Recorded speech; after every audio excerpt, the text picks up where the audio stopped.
I'm sorry, but every single person that is engaging in this at ICE, especially at the administrative level, has to go to prison. Actually, I'm not sorry for saying that. They have to go to prison. If they don't, and there's no accountability whatsoever by the law, it's over. There is no law. Every single person that is participating in this, down to the guy who's pulling the trigger, all the way to the person who's signing off on the administrative warrants, down to Kirsty fucking Noem, have to face legal repercussions for this. They have to face legal repercussions. They have to face criminal repercussions.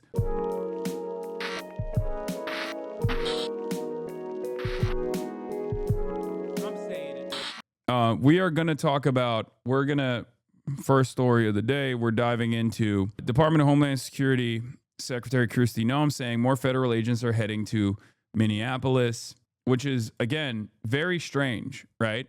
Because remember, the Department of Homeland Security is supposed to be tasked with dealing with migrants, right? Undocumented migrants, or at least that's on paper what they're supposed to be doing. Okay? Having said that, however, it's very strange to me that they're utilizing the Department of Homeland Security in what seems to me is objectively not an immigration operation at all. It kind of feels like they're utilizing the Department of Homeland Security as an unaccountable fascist army that can be sent to the domestic front at the behest of the administration. And that's precisely what it is. That's why we say it is the Gestapo. Okay? And I want to clear some stuff up for people that are maybe unfamiliar. I did tweet about this. I tweeted quite a bit this past weekend.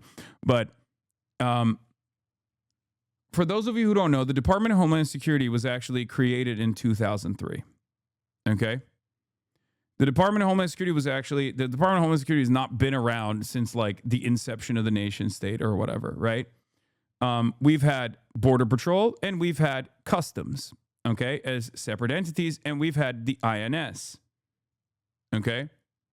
Now, in 2003, in the aftermath of 9/11 and the global war on terror, right, post-2001, we created a major surveillance apparatus and created a new federal agency specifically to utilize a new group of people trained to do like mass surveillance and mass apprehension under the guise of like at least one element that was federally controlled, immigration, right? Controlled by the White House, immigration, so that the Bush administration at the time could take on whatever they wanted to and engage in mass surveillance of like Muslim communities, send them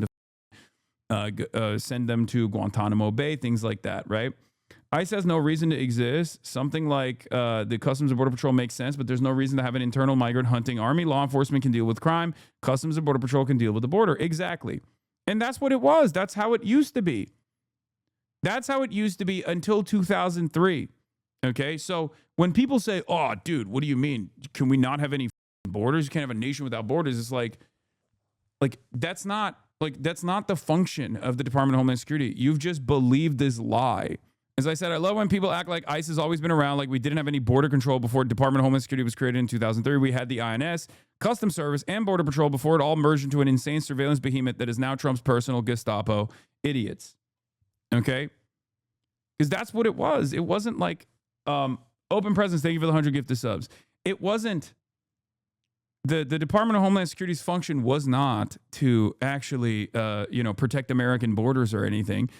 That was the reasoning and the justification that they used to develop this like mass surveillance and unaccountable military force that they can use in the domestic home front. That is the real reason why they did that. This is the Patriot Act. This is the aftermath of the Patriot Act. Okay. So when people say like abolish ICE or abolish the Department of Homeland Security, this is what they're referencing. So I hope people understand. What is this? Well, since my post clearly inspired you. Yeah, I love these bot accounts. Yes, I learned about this from you, Gator Gar, Yalla Gator Gar. Yes, this person is saying that the INS has been conducting deportation operations inside our borders for almost 100 years. Okay. The stupidity of this, of course, is that the INS was tasked with dealing with a civil offense because that's what border crossing is. Okay. That's what it is. It's not this whole this is actually a felony, and perhaps the most violent felony of all time is a new phenomena. The notion that immigration is anything beyond a civil misdemeanor is, one, not even in the rule books, for the record, even though we have changed the rules a little bit to make it more a more severe crime. For example, if you're caught crossing the border illegally or overstaying your visa and you're deported, right, in a relatively peaceful process, for the record. This isn't this isn't supposed this new version of door knocking operations or dragnets. That's not how it's supposed to go. But normally it's a process that you can deal with paperwork, right? Because that's all this is. And it's been treated like that for a very long time.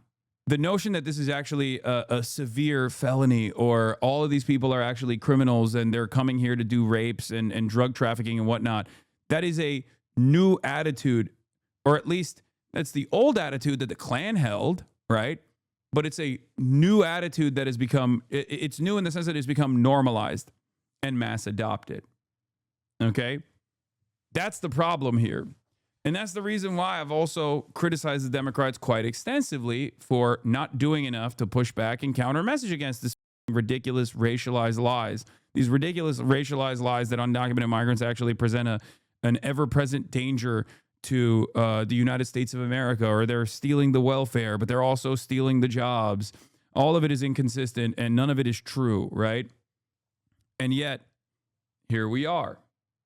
This morning, furious protesters bracing for hundreds more federal agents to descend on Minnesota as outrage grows nationwide over the deadly ICE shooting in Minneapolis. Thousands taking to the streets in New York, Philadelphia, and Los Angeles. Protesters were demanding an independent investigation after disturbing cell phone videos showing ICE agent Jonathan Ross fatally shooting 37-year-old mother Renee Good last week. Over the weekend, Homeland Security Secretary Kristi Noem doubling down on her position. Democrats were behind many of the anti-immigrant movements in the 1900s, as early as back as the Reconstruction. Yes. Yeah. This is also true. Even in the not even the 1900s. In the early 1990s, up until the early 1990s, Republicans were Ronald Reagan did mass amnesty, guys. Republicans were way more open to migration into the United States of America. And it was actually the Democrats that did not want to do this, but only on the boundaries of protection of labor, okay? And the argument there is the argument that I always tell you, which is that if there is a two-tier migration system into this country and you have undocumented migrants, okay, and you have documented migrants and you have the domestic labor force that already exists, this two-tier structure actually does depress wages. It's true. But the solution to that is not to engage in, it was Strong Thurmond. I can't tell if you, Strong Thurmond, that flipped the script of political axioms. Strong Thurmond is crazy, brother. That's a white supremacist, okay? Another white supremacist who also had a secret black child. Straight up KKK Klansman. God, American politics is a tapestry of some of the craziest, inconsistent freaks. Anyway, many such cases, classic white men behavior. That's why it's silly whenever someone goes, well, how can this person be racist? They have a Filipino girlfriend or something. And it's well, because it's very common. All right.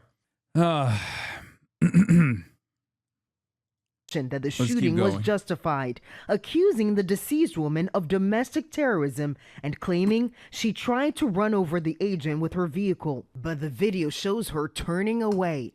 Minnesota officials say DHS has blocked them from accessing any evidence for a state-level investigation. If we're going to trust the federal government, how can we trust the federal government to do an objective, unbiased investigation without prejudice when at the beginning of that investigation they have already announced exactly what they saw, what they think happened? ICE and Border Patrol agents stepping up operations in Minneapolis. Videos showing agents deploying pepper spray, smashing through the front door of this home and leading a man out in handcuffs. And George, the federal response to this deadly ICE shooting has been met with a lot of criticism, especially among congressional Democrats who are now threatening to hold up DHS funding if there isn't a transparent investigation. George. Faith Abooby, thanks. Now to Minnesota, where there are new confrontations between protesters and immigration agents. This one happened at a gas station in St. Paul after ICE demanded proof of citizenship from a man pumping gas. Over the weekend, demonstrators took to the streets in multiple cities to protest the deadly encounter between an ICE agent and Minneapolis resident Renee Nicole Good. The government is sending more federal officers to the Twin Cities. Nicole Skanga has our story. Immigration raids escalated across the Twin Cities Sunday, including at a St. Paul gas station where federal agents dragged a man from his car, then tackled a bystander who was filming. We were there as federal agents deployed pepper balls and tear gas against protesters outside an ICE facility. Stay out of the road. Led by Border Patrol Commander Gregory Bavino. What do you say to Americans, including police chiefs, that say if there is no de-escalation in sight, it's not a matter of if, but... I hate this guy so much. I mean, pure, transparent, bovine fascist, okay? And he LARPs as it too. He loves that shit. So one of the things that I'm also noticing that I think is good, you know how we talked about Scott Wiener and the sea change that's taking place? A lot of liberals who also leaned into the Republican insanity over immigration are now turning around and saying like ICE, you know, melt ICE, all this stuff. They're getting more radical by the day, and that's a good thing. But that was another aspect of my back and forth commentary, which is something that I've seen liberals engage in, at least like liberals that are hyper online, who want to talk like they've been here from the start. And I have no problem with that. Once again, if you have realized, if you finally had a wake up call and you recognize right from wrong, and now you're actually willing to go out and protest, I'm totally on board. I love that. But don't try to punish people who have been there from the start. Don't try to rewrite history. Don't try to act as though we were the dangerous radicals and that we actually played a role in what's taking place here. When in fact, the administration, the Democratic Party, played a role in normalizing this kind of violence by refusing to counter message against it. And there was someone who was correctly saying that this would inevitably lead to exactly what's going on, and that person was people like myself. So it is not lost on me that there are a lot of people who are trying to, a lot of liberals who are trying to act as though they were here all along. You know what I mean? Will Stansel is personally tracking ICE agents around Minneapolis in his Honda Fit. That boy is just built different. I'm just saying, I'm perfectly fine with that. I'm perfectly happy with that. This is not about like I was right and you were wrong or anything. It doesn't matter to me that much. What does matter to me, however, is that if you don't identify why you were wrong initially, you know, quietly, if you don't identify what led you to believe that the Democrats were operating with the best possible agenda in the election cycle, that actually did not offer any counter message to this like unlimited racist bullshit towards migrants, and how that normalized in the eyes of a lot of Americans this kind of violence that was inevitably going to take place, you will fall for it again. Same goes for, you know, supporting the current war, but not the previous ones, supporting all the previous civil rights movements, but not the current one. Okay? You can't do that. Can we talk about why everyone is so far left and right? Why is it so hard to find or hold common ground? I mean, I'll give you one example of this, right? Here. Now, this has been something that I have talked about quite extensively about hating the Republicans. Whenever I talk about how like liberals actually love the Republicans, they want to hug and kiss the Republicans, or they want to be Republicans, and that's what's really frustrating. But here, if you want to understand like where I'm coming from, here, this is a podcast called The Necessary Conversation. These two podcasters talk to their mom and dad that are Trump supporters, okay?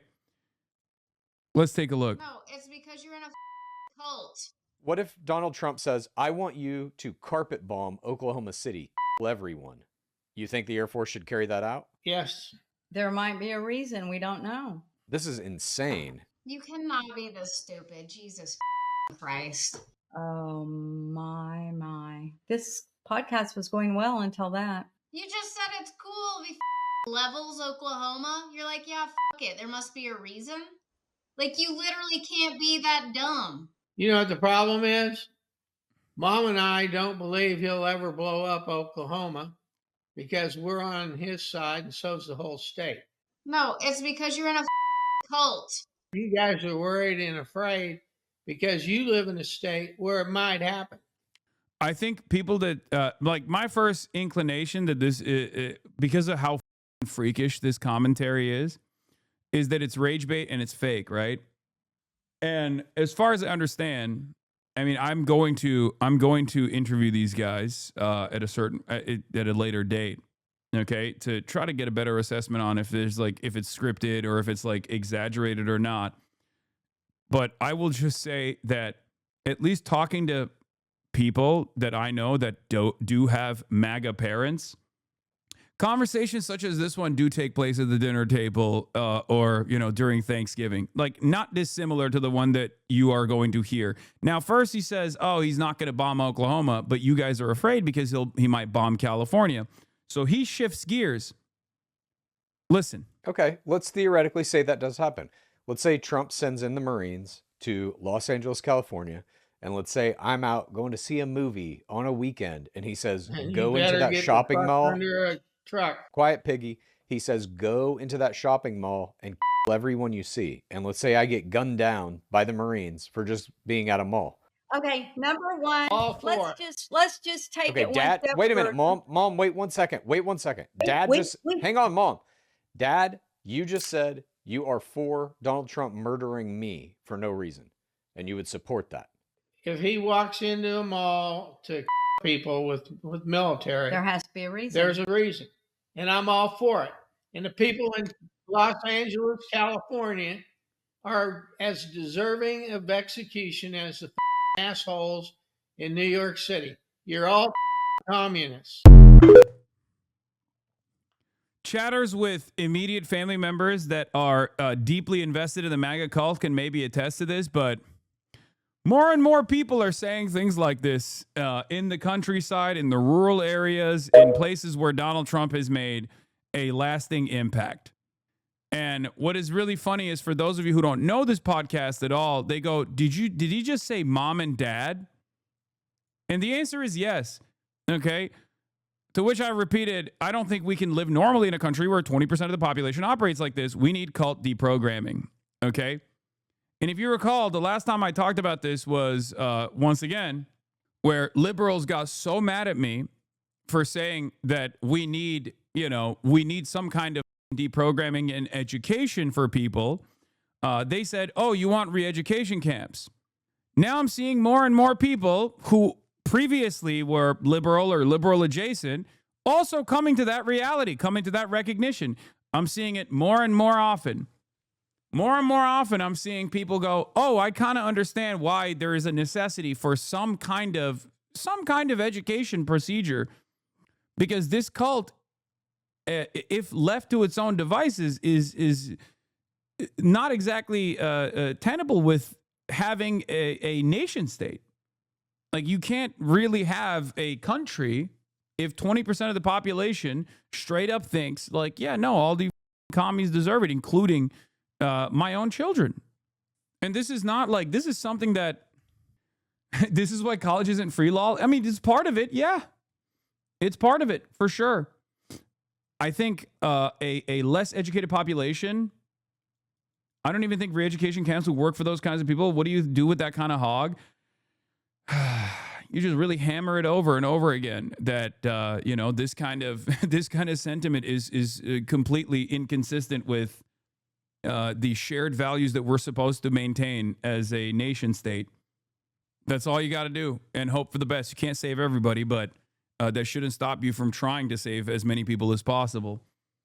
But this is once again something that I talk about all the time. This is a byproduct of creating a malleable population because they are not educated, because you paywalled education, because all the K through 12 education is paywalled, or not paywalled necessarily, but the public schooling, system is completely in a dire state of disrepair. Okay, there is a massive class disparity in educational attainment and educational outcomes in general, and that creates an environment of you know, servants of empire, not very you know, an environment where there's a lot of people who are just not very intelligent, and people who are stupid are malleable. They're easy to manipulate. But when it gets to a certain point where you have 20% of the population that is so firmly invested in the MAGA cult that is at the mercy, at the whims of one madman like Donald Trump, who has time and time again shown that he will do whatever the fuck he wants to do, no matter what the repercussions are. Even if the repercussions of his actions are directly impacting people like that, directly impacting people in the MAGA cult, like you have to do something about it. This is me asking because I genuinely don't even know how to begin this process, but assuming nothing else changes about the country other than like an establishment Dem gets elected after Trump, assuming we have elections again, what does deprogramming look like to you? Check logs, please. I can't get into it right now. That's a much longer conversation that could take place at a later date. But the reason why I brought that up is because someone asked. Like, why can't we find moderation? And the question I have is, if 20% of the country, right, just 20%, I'm not saying 20% of the country thinks this way and is basically at the mercy of a complete madman, right, with cult-like zealotry that they demonstrate over and over again. And then the other 20% on top of that is basically like agnostic to it, where they're like, I don't really care as long as my taxes are, you know, as long as I feel like the country is moving in a positive direction under the watchful eye of this Republican movement, and I don't really care that much about immigrants or whatever. How do you find moderation? How do you find the golden mean with those guys? Okay? How do you do that? I don't think it's possible.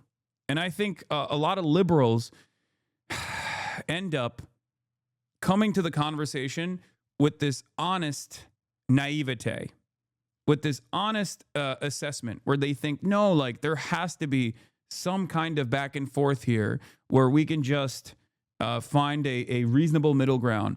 As the middle ground shifts further and further right from under their legs every single day, someone needs to pull at least the middle ground back to the actual center. And that's never going to happen unless you have more overt, openly leftist people in positions of prominence, actively speaking about this shit. Okay? That's it. It's not going to happen, which is part of the reason why I never, I as a policy refuse to actively left bash, even though many people to my left, if there is really someone to my left, let's be real, I don't personally think so, but people with like ideological differences or ideological delineations that claim to be further left than myself will yell at me, but I usually do not return the favor. And the reason why I don't do that is because I think they play an important role in pulling the broader consciousness back to a place of reason, a place of common sense. When this happens again? Well, we've already said that, Nicole. The de-escalation and a lot of those police chiefs that you mentioned don't... Breaking news, communists not more left than Hasanabi? Yes. Seem to de-escalate, they seem to escalate. Are you de-escalating? Absolutely. Every day we de-escalate. We watched as you confronted protesters right there. It didn't look like de-escalation, but are you trying to send a message? The agitators and the rioters here in Minneapolis need to understand that our operations will continue unabated despite the violence they perpetrate against law enforcement. Trump administration officials have claimed the violence of the snow and the icy roads against our big, beautiful hog army. Just the fattest Gestapo that you have ever seen. Renee Good intended to ram ICE agent Jonathan Ross with her car before he shot and killed her last week. That's fine, dude. I'm not mad at you. Video taken by the agent on his phone during the incident shows the moment he fired at Good's car, capturing this expletive seconds later. Appearing on CNN, Homeland Security Secretary Kristi Noem insisted the deadly use of force was appropriate. He had to take quick action based on his training to defend himself and his colleagues around him. Once he's out of harm's way. That's very clear and factual from the videos that you can see. Minnesota Senator Tina Smith questioned that claim. I mean, the guy is holding a camera, he's holding his phone with one hand taking video, while with the other hand, he is shooting this woman in the face. In a statement released last night, Renee Good's family described her as, quote, relentlessly hopeful and optimistic with a seemingly infinite capacity for love. They went on to write, we already miss her more than words can ever express. She was our best friend. Adriana. Beautiful statement, Nicole. Did you see this? Is great. Strength in numbers. A Somali mob rushed ICE agents in St. Cloud, in St. Cloud, Minnesota. These guys are way outnumbered. They need National Guard support. The terrorists cannot win.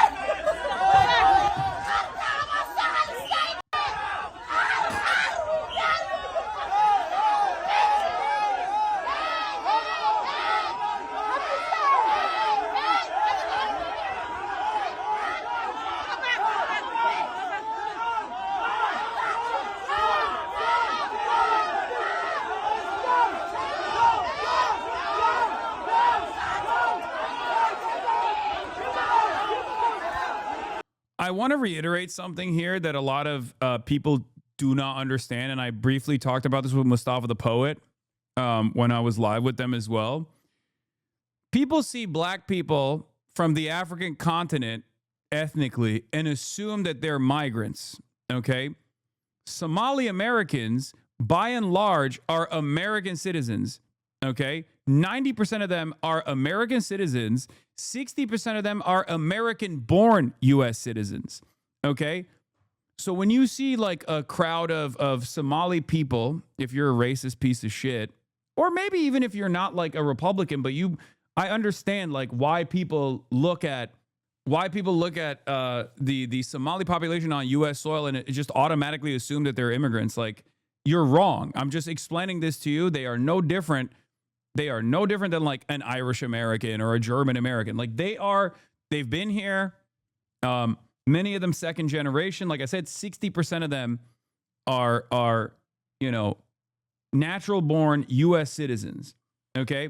So when a lot of Republicans look at this kind of stuff, they think, oh, this is unacceptable. You look at this, a bunch of criminal immigrants like surrounding a police officer. Like, that's not the case. This is no different than a crowd of white people doing this. Okay. And the reason why I consistently stress the importance of this is because if an ethnic group of people on U.S. soil are 90% American citizens, why the is ICE there? Why is ICE there? I mean, why is ICE anywhere, really? It's the same reason. But this is one of those instances where you look at a group of minorities and automatically assume, because of the way that they look, that they are not American citizens at all. And therefore, Department of Homeland Security apprehensions and ICE traffic stops are perfectly justifiable. It's not. It's ridiculous. Okay?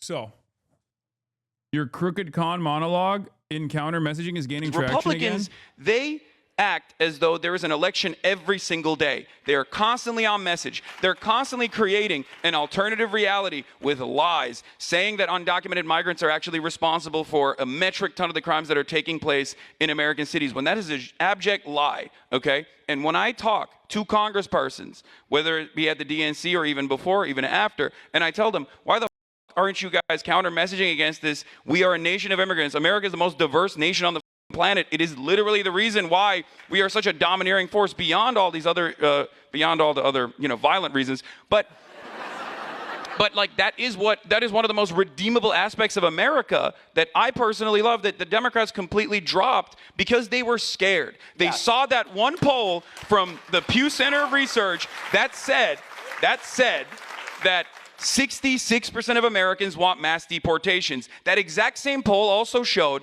that if given two options, mass deportation and mass amnesty, that the majority always chose mass amnesty. So why is that never communicated? Because Americans, sure, the median voter, trying to understand where the median voter is coming from is impossible, okay? You will kill yourself if you try to understand what these people are thinking. You just lost me, Hasan. I was with you halfway through that, but you lost me, but I'm with you. But what I'm trying to say is this, okay? There are Trump supporters out there, okay, that have been deluded into thinking that Donald Trump represented a change, and obviously we saw that buyer's remorse this past Tuesday, right? Especially in Hispanic communities where they were like, oh, I can't believe that he is actually doing mass deportation. And it's we're in D.C., this is a fairly liberal crowd, and we laugh at those people, but like I talk to those people every day, and there were people that genuinely believed that Donald Trump was actually excising the violent criminals. And the only reason why people are led to believe this lie, aside from the faucet of misinformation that comes from independent outlets on the right and also Fox News as well, is because there is no robust response from the Democratic Party that says that's a lie. That's a lie.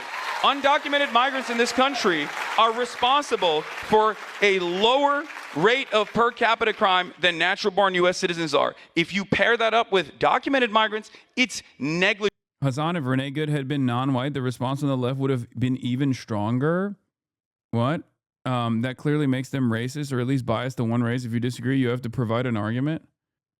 What? Are you all right, dude? Why do you do this every day? Confused woke of the day? No, this is a derailer. He just like comes in here and does this shit. Here, take an hour off. There have been tens of thousands of people like protesting in the streets in the aftermath of Renee Good's execution. So he's just trying to derail and say that like the left is actually anti-white racist. But in order to make this reactionary counter argument, you have to obviously deny the reality in front of your eyes and make it seem as though there hasn't been this like robust response and mass mobilization that has taken place in the aftermath of Renee Good's assassination. It is marginal, and they're hyper-focusing on it specifically because this is a vulnerable population that is easy to target and it's easy to ridicule, and there is not enough of a robust defense mechanism out there. Yeah. And that's the reason why people end up believing this bullshit, and then they get shocked when it's actually implemented. Republicans... Yep. I'm going to repost it again. So, I mean, this is not the first, nor will it be the last time I address this, and I will continue addressing it over and over again. And when people say, Hasan, why do you keep repeating yourself, or why do you keep debating people over and over again on stuff like this? It's because I still believe that every single time I have this kind of conversation, there are new people that listen and new people that go, you know what, this guy is making sense. Especially when attitudes change, right? Or when people start seeing the impact of things that they thought were going to be good for the country, and then they realize maybe it's not good for the country at all. Okay? Sometimes it also helps movement veterans to hear the arguments again, too. Yes. Bring the same derailers into this town hall, but ignores the vast majority of clarifying questions for folks that honestly want nuanced comparisons and explanations. Wait, what is that? Where are you getting your statistics for the 90%, 60% Somalian citizenship demographics in Minnesota. You've been saying this for the last week or so. You've never ever discussed where you get those numbers from. Not saying you're lying. However, I think you owe us at least a source. So 2 things. Number 1, if you actually want to see the sources that I'm pulling from Top Dome here, you can watch my YouTube videos in the aftermath, because my editors will literally go and put the direct sourcing, because in my mind, I'm just, I'm rattling details off the top of my head in real time.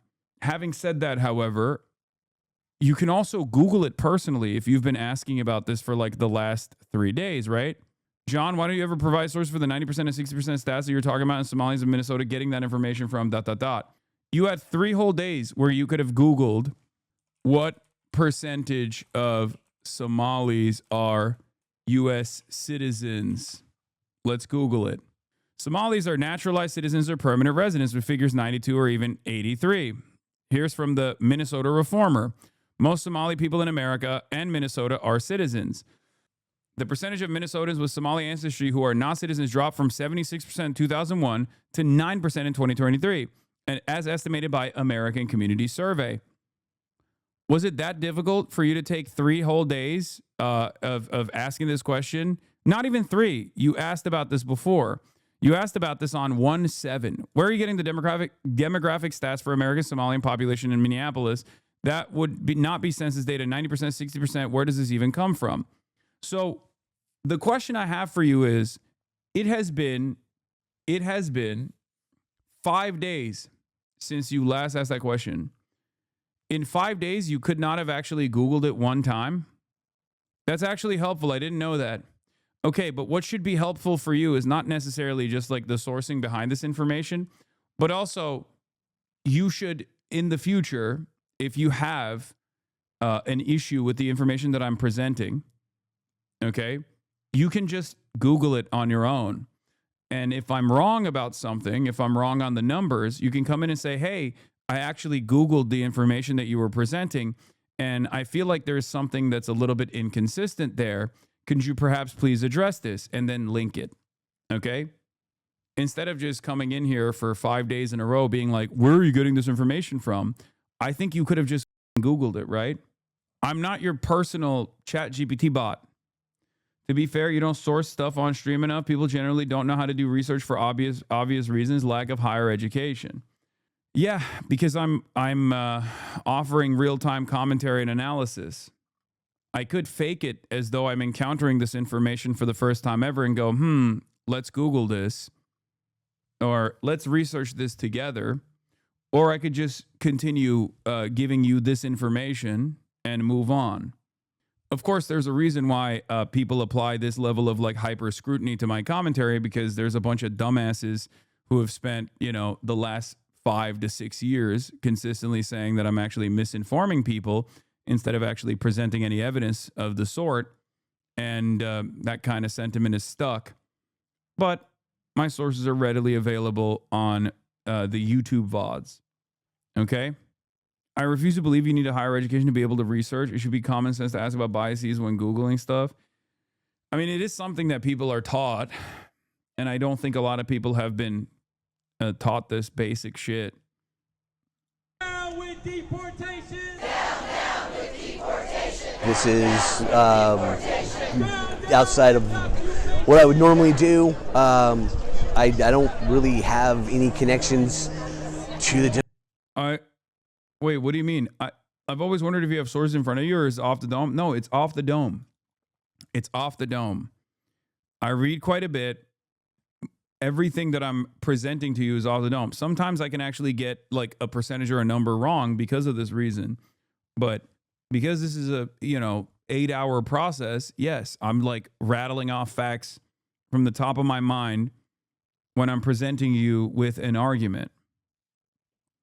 I know that for a lot of people, however, this is strange because unfortunately for a lot of people that get their information from content creators online, the content creator is seemingly first encountering this perspective, or at least they have a biased framework that they're operating off of, and then they go and try to find facts that justify their worldview or justify their perspective in real time. And a lot of people will look at that and go, that's brilliant. He's doing research. He's doing research in real time. But I have already arrived at these conclusions off of doing the research for many, many years before I even decided to stream on Twitch. And that's precisely the reason why when I'm rattling off information off of the top of my mind, off of research that I've conducted for years at this point, okay, you can immediately go and check and see that that is credible. The argument that I'm presenting is built on facts. Let's continue. What Trump is doing is psychotic. Protests held in North Carolina after the ICE shooting. Democrats are the left, but what Trump is doing is psychotic. Because killing people in the streets in intimidation tactics is horrifying, and we can't allow it. We have to stand up. The assumption is that this Justice Department is going to whitewash that case. Okay, but are there no merits to reading Wikipedia during a debate? Why read beforehand? That's funny. You used to say you never read inconsistent much. First you say you don't read, now you say you do read. How can I believe you on anything? This chatter is joking, but like I did realize that all of my memeing about how I don't read and how I'm illiterate has unironically caused people to legitimately believe that.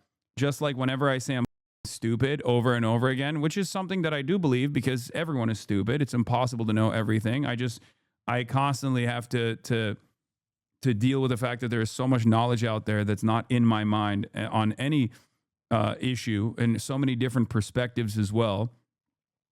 Having said that, however, the average person reads that, the average person hears that and goes, oh, this guy's not supposed to be taken seriously. He's a moron, especially if they're biased towards the worldview that I'm presenting, biased against it, you know?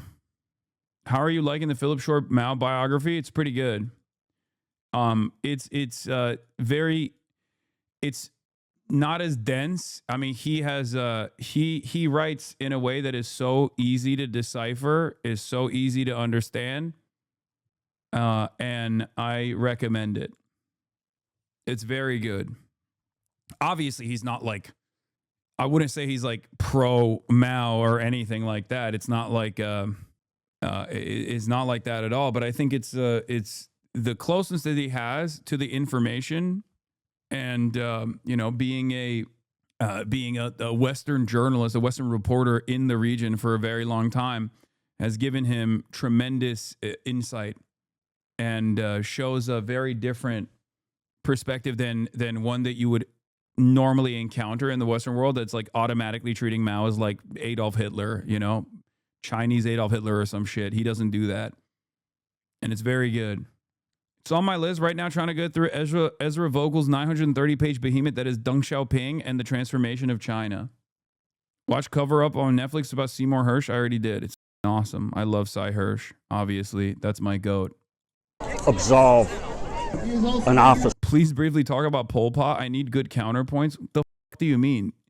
Are you asking me to give you talking points to defend Pol Pot? What are you, insane?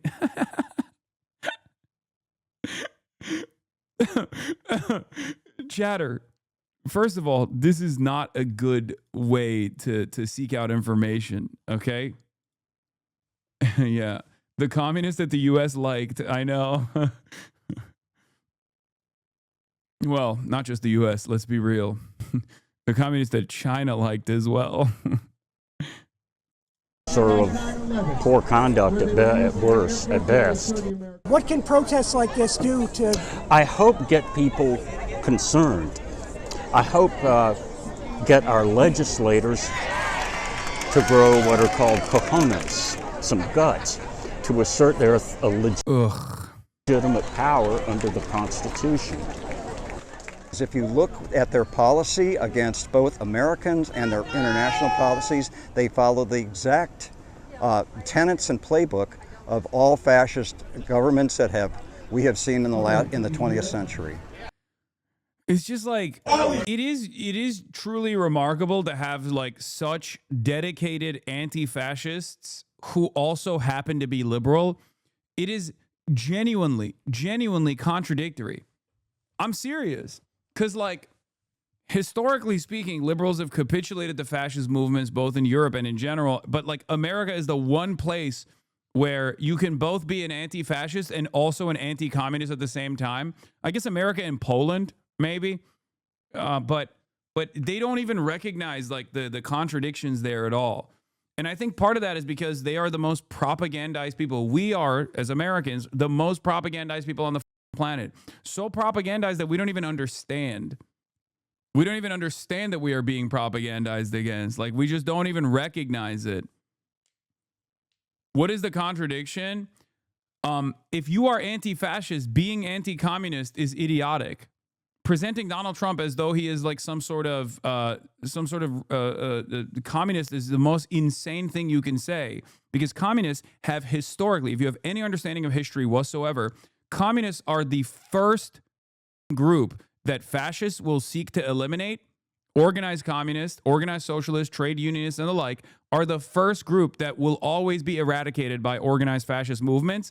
And that is because communists are always anarchists, socialists, anti-capitalists alike have always been the vanguard against fascism. They are the most militant against fascist movements.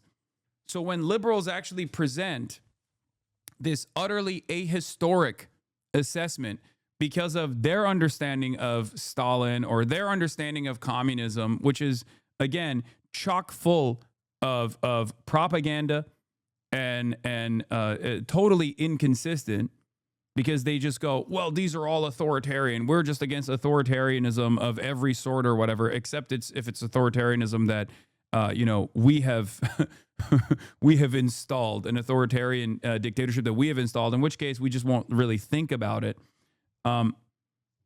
These are boomers, so I suspect they're using the symbol to mean Russia, not communism. You see a lot of hammer and sickle Trump stuff among lib boomers. They just see it as Russia. No, I know. Iran proves you wrong? What do you mean, bro? You're so delusional. Iran proves you wrong? What?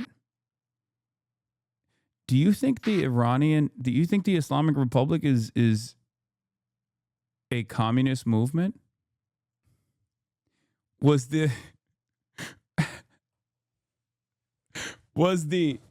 is the most anti-capitalist regime? Oh, yeah. No, you're right, man. Yeah, they were. You know what it was actually?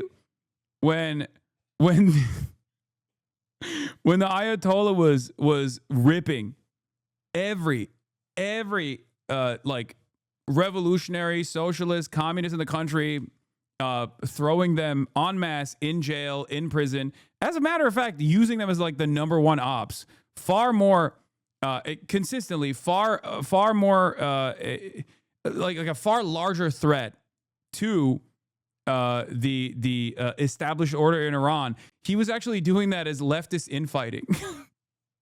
When Iran was purging the left mobilization that played a formative role in the Iranian revolution, okay, what they were actually doing was leftist infighting, where they were like, we're trying to do Islamo-communism. We're trying to do Islamo-communism the right way. And all these other Soviet-aligned movements in the country are actually doing it the wrong way. And that's why they were throwing them in prison and purging them. Guy who doesn't understand anything. And unfortunately, this is like the overwhelming majority of people. Whenever we talk about Iran, bro, he doesn't realize you're making fun of him. Yes, because he thinks being anti-imperialist or being anti-West as a understandable position for sovereignty in a country that is designed as an adversary towards the West is automatically that you're a leftist. Like you are a leftist across the board. You're ideologically a leftist. No, man, that's just for survival, okay? And as I've reiterated over and over again, especially in terms of Iran or even with Hamas, from my perspective, when a country is being utterly dominated by Western forces, okay, and is in and is in the death throes, actively trying to keep everything together in a very diverse country that is a powder keg, okay? It does not matter what their ideological predisposition is. Like that's the reason why leftists used to say critical support to insert whatever country you're talking about. Trying to learn the correct positions on the USSR and China makes me feel like a conspiracy theorist. Okay, that's fine. How do you rationalize nuclear proliferation and the idea that inevitably as an irrational actor will have nukes? Can you use global destruction? I agree that all nation states should be able to acquire nukes. You want to know something? I mean, I've talked about this quite a bit. As far as like countries that want to develop sovereignty, especially if they're not under the nuclear umbrella, the nuclear security umbrella of the United States of America, have to develop nuclear arms, right? Like have to develop nuclear arms and have to have a robust military to be able to defend themselves and said nuclear arms as well. Now, that is a consistent take that I've had. I also will say that, like, obviously, I mean, I guess we're going to get into Iran in a little bit. Hold on. Let me see how many more videos there are, because I want to watch the Kristi Noem thing first, and then get into the Iran situation. And everybody wants to hear my analysis on this, and it's understandable, but you guys want a spoiler alert. Iranian Azadi, who just ran from Iran and Istanbul, now people don't know how to calculate the situation. They're either pro-IR or pro-bombing. Yeah. As I've said before, even in the past, far before this last iteration of the protests that took place in Iran, one of the major issues with the Iranian government is the endless amount of investment that they have for education while simultaneously being crippled by sanctions. The economy is in a state of disarray, as always. And they still hold on to fundamentalism as the connective tissue that reasserts their power, okay? Fundamentalism is seen in that part of the world as being the truest form, the truest expression of being anti-Western intervention. This is something that I've tried to explain to Americans quite a bit, and they have a really hard time understanding that. However, that fundamentalism, especially when you have an unimaginably educated population, is always going to lead to people going, what the f*** do you mean I have to abide by the morality police standards? This creates a massive clash with the way that the government has tried to maintain sovereignty over their own country, the way that this government has tried to reassert sovereignty over their own country, and maintain like the strategic posture that they have that, let's be real, 1/4 of the entire country actually abides by. And a lot of people don't realize that. A lot of people think like, no, every single person in Iran is actually anti, the Ayatollahs or whatever. Okay, this is not the case. There are still a fuck ton of people who are Islamists through and through, who actually love this administration's ridiculous posture and ridiculous repressive elements. Okay, why is there a clash that just sounds condescending? What do you mean? Why is there a clash? Of course there's going to be a clash, dude. What are you talking about? Like, think about the United States of America and how much we get mad when the American government tries to be like, we're going to take away bodily autonomy from women in red states. Now try to imagine what that looks like if you are, a young Iranian, well-educated young Iranian, access to the Western world, and you see Western liberalization in terms of like social repression and whatnot as a understandable movement in the right direction in your country, and the Republic refuses to, in this unimaginably diverse country especially, the Republic refuses to do anything but every now and then bring some reformist presidents that don't actually move the needle in the appropriate direction in terms of reforms, in terms of scaling back the social conservatism or the repressive elements. It's just not. It's not going to work. It's a powder keg for that reason. I think you're talking about the concept of a relative deprivation that is a highly educated populace whose economic and social reality does not meet the standards they have been raised to expect via education and social mobility. It's the same thing that happened in Egypt during the Arab Spring. Yes, sanctions paired up with discontent over repression from the administration, from the government, will always create tremendous instability, especially in a country that otherwise would fall to a lot of sectarian violence and balkanization if left to the interest of Western states that want to cripple the only country in the region that has the military power to actually hold Israel at bay. That's it. And let's be real. Every single time these sorts of protests have happened, people go, oh, it's just like Mossad. It's America. This is true. America and Mossad are heavily involved in these protests. America specifically is heavily involved in creating the economic conditions that lead to these sorts of protests. Okay. And then the government comes in and kills a bunch of people. And the protesters themselves are also very violent and getting increasingly more violent. Okay. Every single time these kinds of protests happen. The problem here, however, is that in the aftermath of these sorts of skirmishes, let's say, if you want to call it that, okay, you have to let up. You have to give in to the demands being made. You have to, because if you don't, then the protests are only going to grow. And it's getting to a point, especially in this last iteration, where while there is, of course, always going to be Western involvement, there are plenty of young people in Iran who have developed, understandably, a reactionary attitude towards Islam in general and are very clearly, not at the direction of Israel or America, very clearly expressing their anger. Okay? You are very wrong. It's not 2019 anymore. It's way less than 25%.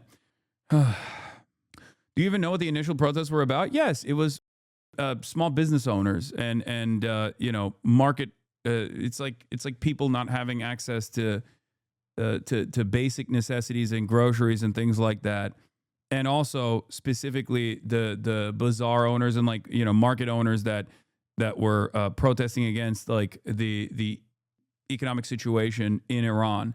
But the very fact that was the tinder that exploded into this massive situation where a lot of people died, a lot of people were killed by the government, is another indication that this is becoming less and less sustainable. Yeah, shops are closing because there's limited cash flow, so they can't even pay rent to keep shops open.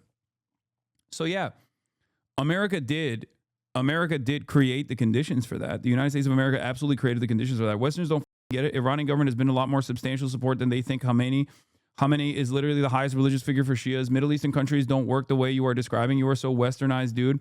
When I was in Egypt during the revolution, this exact bullshit happened, and people in Egypt to this day regret even protesting. What?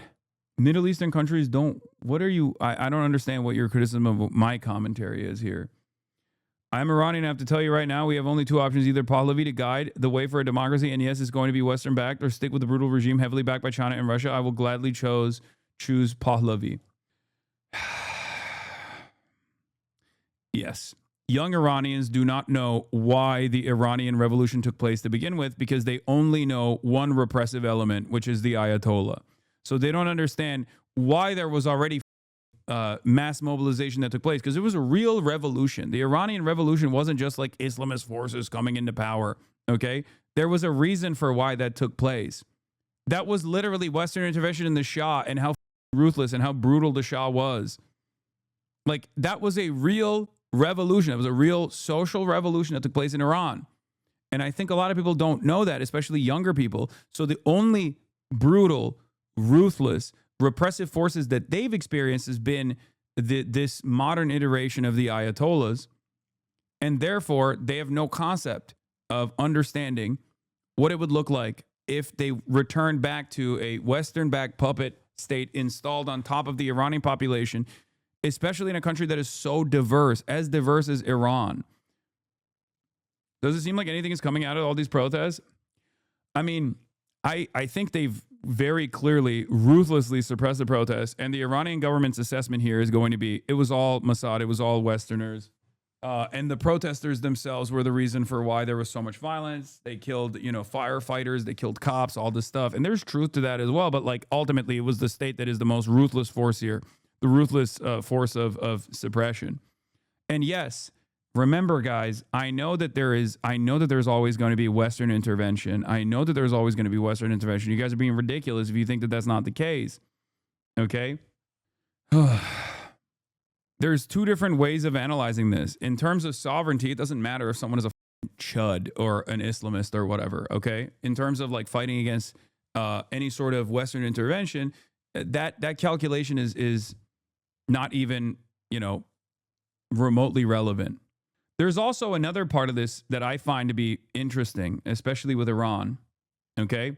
Especially with Iran.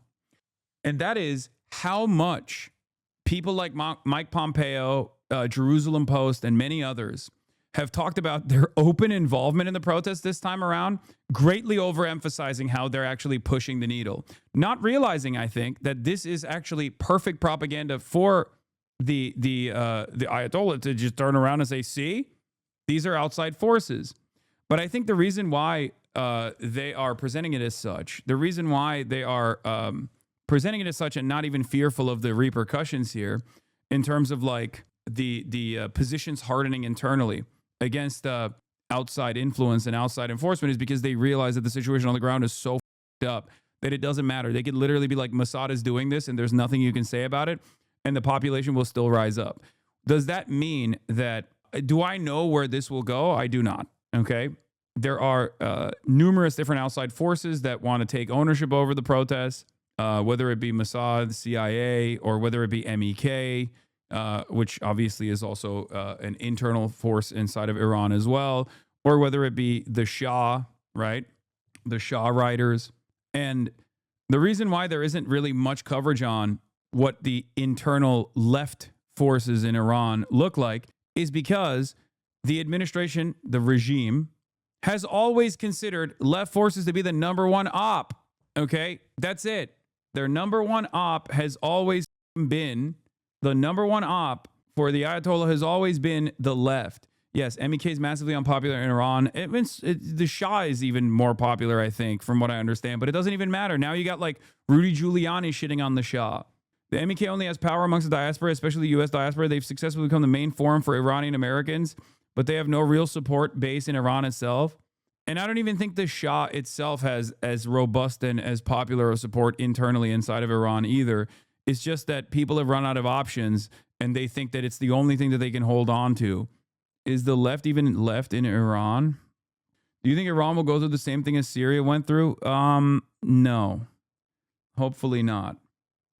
It's crazy, though, that the goal, I think, broadly, the goal from the West is to balkanize Iran, which would be devastating. And I don't even think, if you were to poll every single Iranian person that's in the streets right now, if you were to ask them, sincerely, do you want to balkanize Iran? They would say no. Iranis are very proud people, okay? They're very proud people. They've literally have revolted against Western intervention over and over again. So, like, I don't think that they would be on board with like the complete destruction of this, 1,000-year empire with like 1,000 years of history in general. I don't think they would be on board with that at all. So it's a complicated situation for that reason. But the discontent is very real. It's not just Western-backed intervention. Western-backed intervention, especially in the form of sanctions, has absolutely created an environment of economic instability and volatility that has led to people freaking the fuck out, understandably, on top of the internal repression that exists in the state. Anyway, let's get back to our regime and what we are doing here in the United States of America before I get back to Iran. Bomb you, you're a bitch. And if your wife is not bombing you, you guys are all bitches. You can't do shit to me. You can't do a thing to me. Get the out of here. Get the out. Nobody wants you here. Right, get the out. Walk the out, you stupid bitches. Get the out of here. You dumb. Get the fuck out of here. You coward. You're a coward bitch. You're a bitch. Hold on, baby. I'm on the phone with you bitch ass niggas. Get the out of here. Get the out of here, you stupid bitches. You're a coward piece of shit. And if you didn't have a gun or a badge, I would beat the shit out of you. Take that fucking badge off and that fucking gun and see what happens to you. You shut the fuck up. That fucking tongue. You're a bitch. Get the fuck out. Pussy. Bitch ass white boy. I'll spit on you. Get out of here. Get the fuck out. Fuck out of here. Fuck out. Stay back. Stay back. Stay back. Fuck off. Stay back. Easy. Easy. Back up. Fuck off. Get the fuck out of here. Get the fuck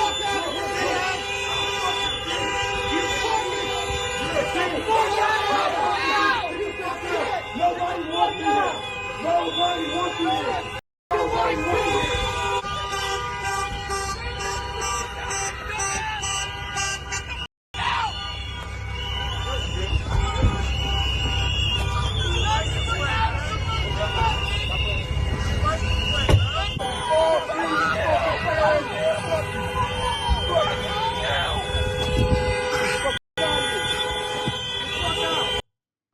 We have power in numbers, okay? You just have to remind yourself of that. We have power in numbers.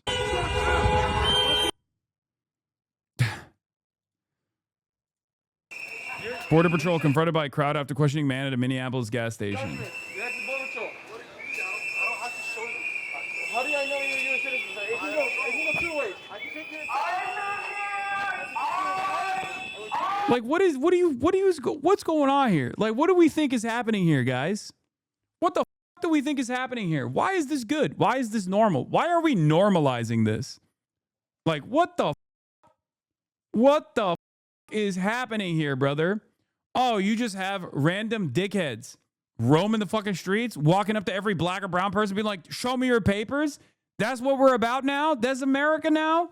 That's what we're doing? And before people say, oh, this is what America's always been about. Yeah, not to this degree and never to this. Like, there have been periods throughout history where it was there was an environment of repression, an environment of like racialized hatred, animosity. Oftentimes it was actually delegated to like the Klan or non-government entities in general, okay? But in modern day, in this day and age, in 2026, this kind of attitude is identical to the Nazi regime. And the very fact that there's still 20% of the population that doesn't realize what the is going on is crazy, okay? I mean, this is a 1-to-1. And it's ironic because this is what I said was going to happen over and over again. I kept repeating over and over again. Why is no one talking about this? Was the number one thing. If you were in here during the election cycle, one of the things that I kept repeating over and over again was, guys, they're going to do mass deportations. They're going to do Gestapo. They're going to do mass deportations. Imagine what that looks like. What do you think that will look like? That would mean, you know, militarized units in every neighborhood demanding to see papers and then shipping them off to concentration camps. Okay.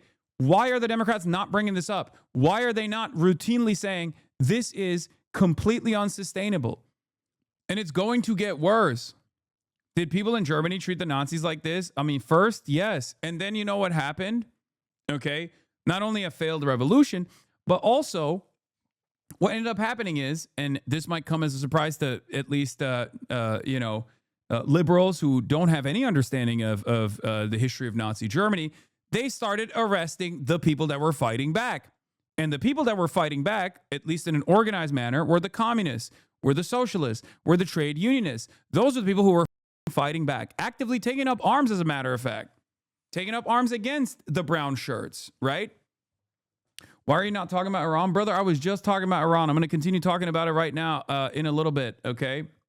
If you want to come back in a little bit when I go back to the commentary on Iran, but like we're experiencing, you know, our version of Iran here in the United States of America, so I feel like it's still important to explain it, you know?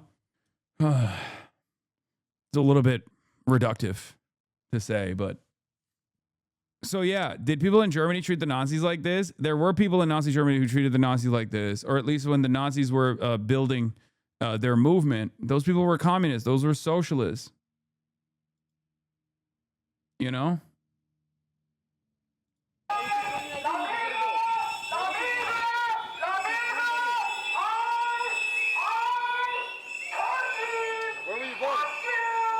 You act like police are normal and ICE are the only bad guys? Why are you acting like the police is any different?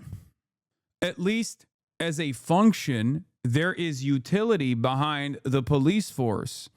The problem with policing in this day and age, or at least throughout history, is that it has always protected the interests of capital. But in theory, there is a necessity for at least some kind of democratically organized unit of people that are actually maintaining law and order, at least the presence of law and order, or solving crimes, for example.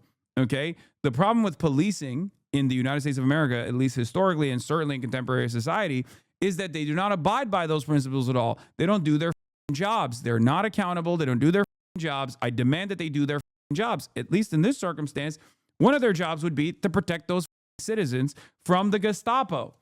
Okay? In any case, both of those things can still be right, okay? But it's an idiotic argument to make in this moment. Like, please, oh my God. That's hilarious, Hasan. ACAB. I know, guys. I know. It is their job to side with the state. Wake the up, man. Brother, listen to me. Listen to me, please. I urge you, okay? Step by step. Baby steps. Okay? Baby steps. Please. One of the questions always is like, well, if the person, Renee Good is a white woman, and there wouldn't be this much outrage if this was a black person. As a matter of fact, the black person was killed by an off-duty ICE agent in the beginning of this year, right? In Los Angeles.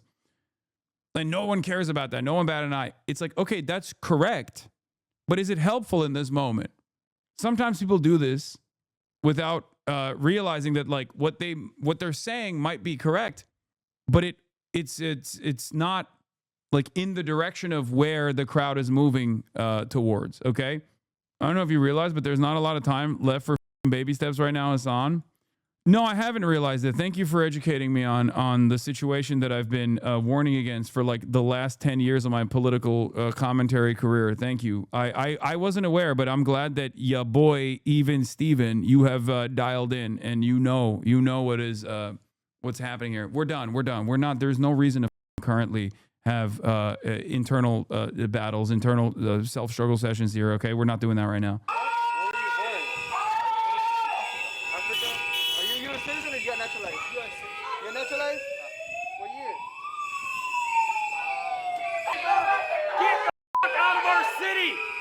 Gotta get out of your city, number one. Yes, get the out.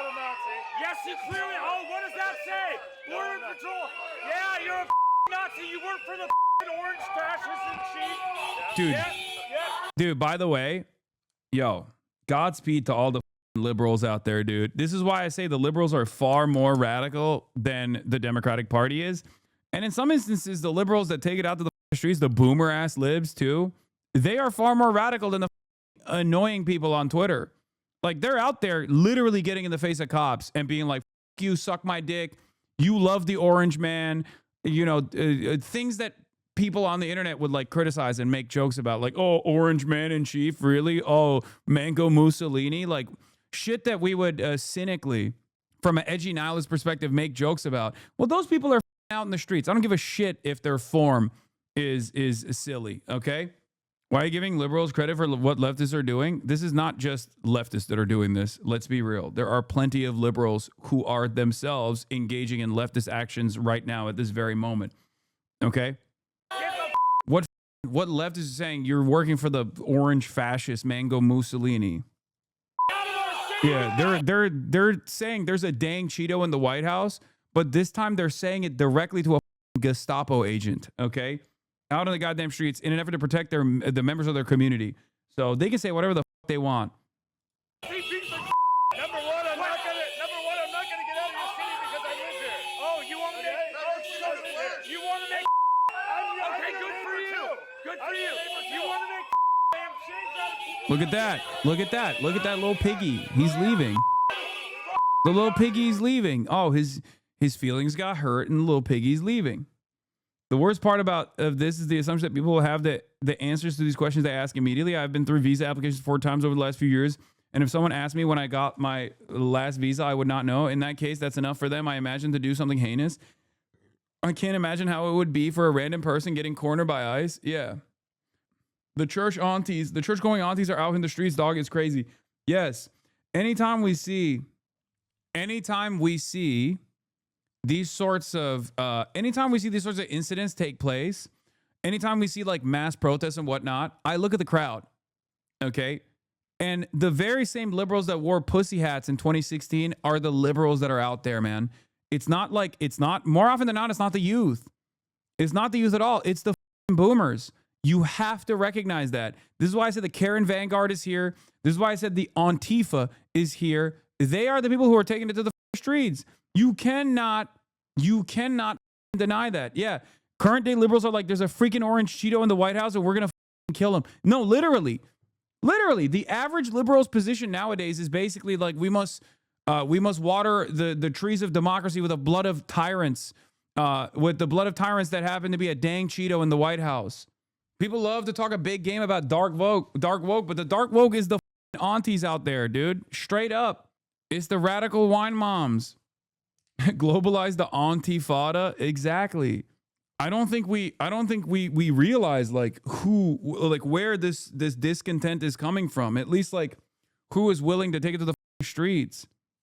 Cannot disparage the people who fight for you. It is not cringe, it is courage. They call it cringe to try to intimidate and embarrass you into not using your power to not help them. Wait, no, I didn't say that. I'm literally saying you will never catch me making fun of the cringe ways in which they're presenting themselves, because they're out there. They're out there. You need people. You need everybody. And these people are out there, okay? Ban incoming for who? No, I know that person was talking to chat. I know. Back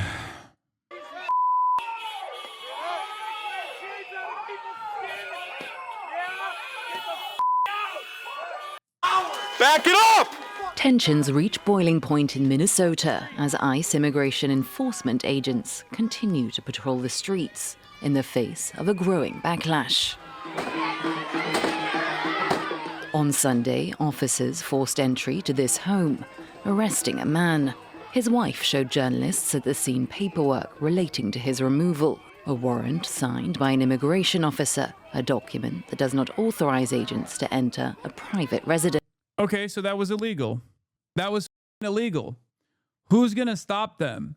Like, that was illegal. We talked about the distinction between an ICE administrative warrant that is signed by an ICE agent or an ICE, manager or whatever, an ICE administrator, versus an actual judicial warrant. You cannot break the door of an American or anyone really on U.S. soil like that with an ICE administrative warrant. It's ridiculous, dude. They're dressed like they're in Desert Storm while in a mundane suburbia, a sort of end result of decades of tactical LAR being done by the absolute lowest common denominator that washed out of normal police hiring. ICE agents stormed a Minneapolis home full of kids, pointing rifles and ignoring pleas to lower them. The warrant shown appeared incomplete. The man arrested had just checked in for a routine appointment. Where's the warrant? Where's the warrant? I'm sorry, but every single person that is engaging in this, especially at the administrative level, has to go to prison. Actually, I'm not sorry for saying that. They have to go to prison. They have to. If they don't, and there's no accountability whatsoever by the law, it's over. Okay? It's over. There is no law. There is no society. The social fabric is completely ripped apart. Every single person that is participating in this, down to the guy who's pulling the trigger, all the way to the person who's signing off on the administrative warrants at ICE, down to Kirsty Noem, have to face legal repercussions for this. I'm being dead serious when I say this. They have to face legal repercussions. They have to face criminal repercussions for this. This is the type of shit that would happen every now and then, and it would cause panic and disarray and then be handled by the courts. Okay? And year over year, we expanded on the permission structure. Year over year, we said, well, cops are just doing their jobs, all this shit. And it all played a role in what we are experiencing currently. This is Nazi shit, a violation of the Fourth Amendment, yes. But if there is no group that will hold the administration to account for severely violating the Fourth Amendment, then what good is the Fourth Amendment? What good is the Constitution? It's just a piece of paper to wipe your ass with. Where is it? Can you put the guns down, though? Can you put the guns down? There's kids in this house. There is kids in this house. Show the warrant first. Show the warrant. Show the warrant. Bro, all it takes for one of these Gestapo pieces of shit to as we've seen this past week, is to have a bad day, or to feel like their authorities threatened, or to feel like their ego is harmed, for them to pull the trigger too. Because like a lot of people are such badge eaters that they see guys that wear this gear, that see guys that LARP as though they're cops, okay?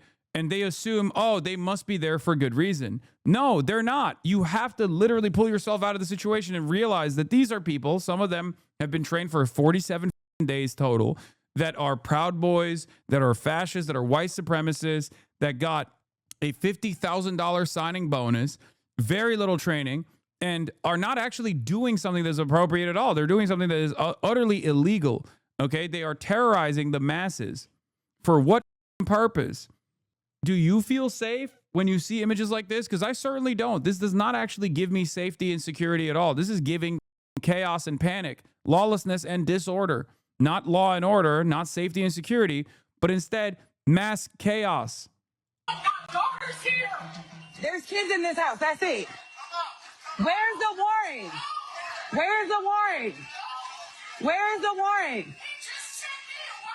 How is raiding a home with a warrant illegal? So there's two different kinds of warrants. There's an administrative warrant that is a ICE warrant. Okay, that means nothing. It has no legal basis for entering someone's home, but they use that as a lie oftentimes to say like, oh, well, we have a warrant here, right? And I've described it before. And then there's a judicial warrant signed by a judge. If you don't have a judicial warrant signed by a judge, under the Constitution, you have no reason to allow ICE agents or any cops to come into your house, okay? The only instances where a police officer, not ICE agents, but a police officer could at least like entertain entering your home, potentially unlawfully, is if they actually see who signs the administrative warrant, an ICE agent, like an administrator at ICE. So it's a real like, you know, make work bullshit piece of paper that you use. We've described it before. I've described it before, obviously, when we were talking about the DoorDash woman who ordered DoorDash and then had the dasher run into her house, and then ICE agents were like surrounding her home, and they were lying and saying they had a warrant. Okay, I don't know why this is not showing, but here, this is the difference between a judicial warrant and an immigration warrant. Okay. A judicial warrant will say United States District Court.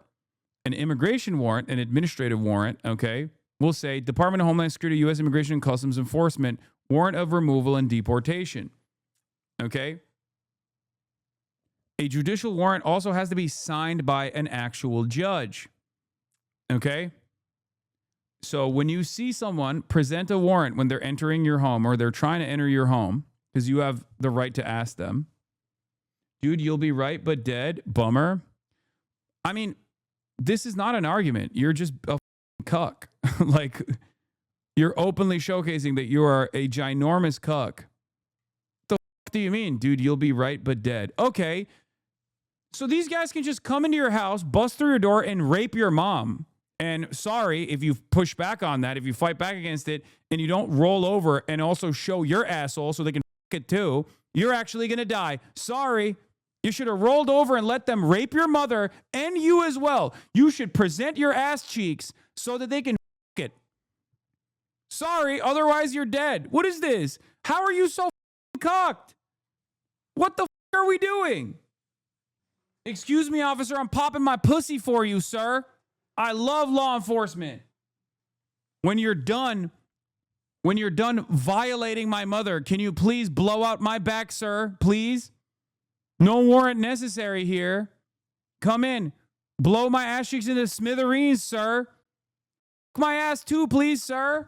I love law enforcement. Otherwise, I'll be dead. What the is this? What the is this? What are you saying?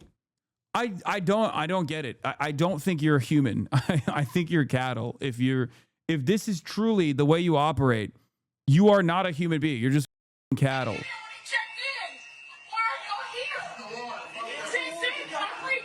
Get the paper. Please get the paper. He's not coming out. He's not coming out until my see. He's not coming out. My daughter's here. That's a guy. Yes, don't answer the door is the best legal advice. Except in this circumstance, there is no door to be answered because they broke the door, which was illegal, by the way. Please click this because this is you today. What is this? Wait, hold on. this guy's still arguing. I mean, that the whole America is right now, but the red-haired guy just does what he wants. It's not about right. It's now about life or death. Not fun to be right, but dead. What are you talking about, dude? The point that we're having, the conversation that we're having right now is not that ICE is at your doorstep, dumbass. The conversation is about pushing back against this shit. And you're the only person in this chat, at least, desperate to normalize this kind of behavior by saying, well, they'll kill you if you don't comply. What the That video calling Asmonfold a rat had over 500,000 likes on IG. Every comment shitting on him at thousands of likes. His stench is broken. Containment of regular people are starting to learn how vile he is. Yeah, Asmongold. Who gives a shit about Asmongold's point of view here? I'm already dealing with like the cowardly, servile cattle in my chat right now. Please don't bring up Asmonfold. Warrant. You should have the paper before you hit the door. That don't matter nothing. You come with a warrant. You do have to show a warrant. You guys see this all on live. He said he doesn't have to show a warrant. There's nobody in here but my babies. Sugar, stay in your room and shut the door. Like, that's illegal. They can't do that. That's just ridiculous. I'm not even touching nobody. Get your hands off of me.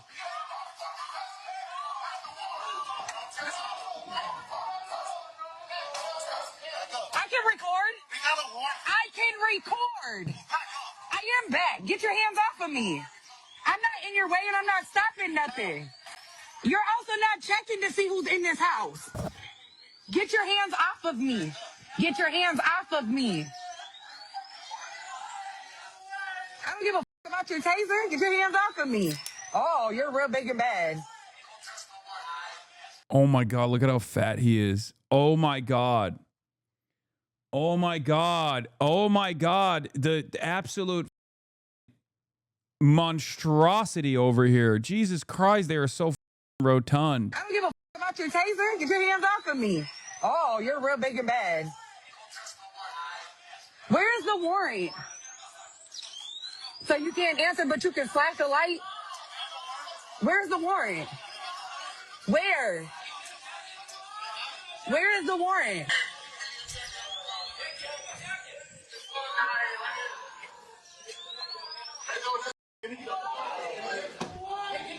Back up. Back up, because he's asking me to do something, so now you back up. Can you tell him to back up with this taser? She's in her room, sis.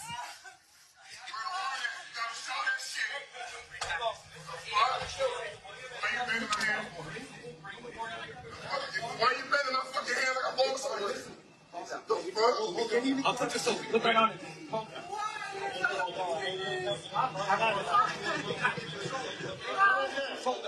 Big and bad. That's what they are. 49th and Russell. 49th and Russell.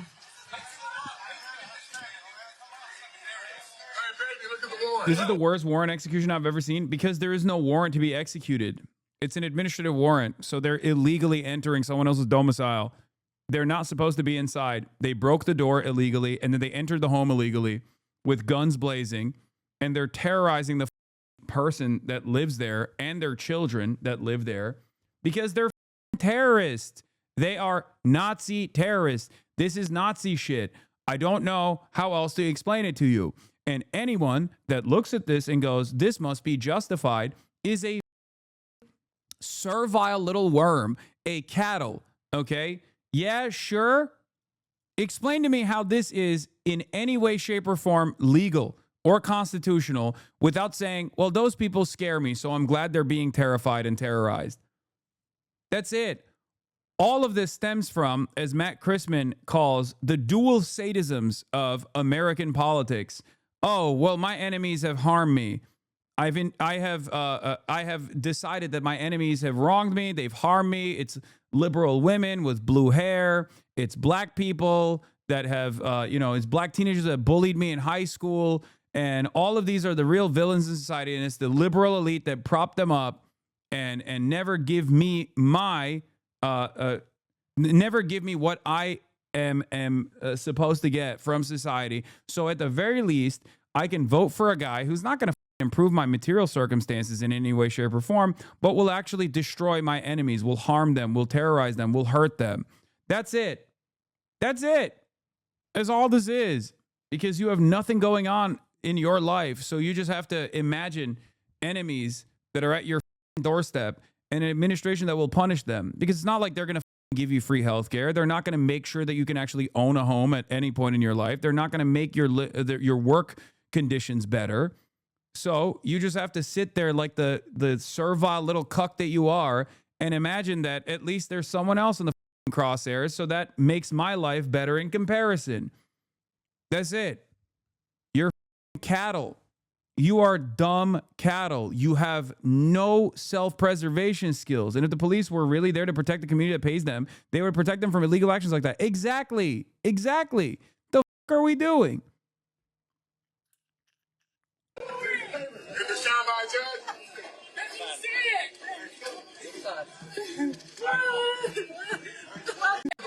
Look. Look. Do you see that?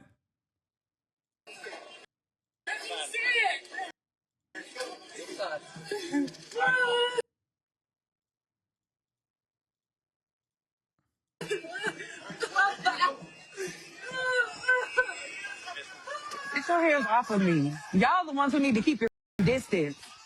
Y'all so big and bad, but let's see what type of citizens you are on the street without this bullshit. Something.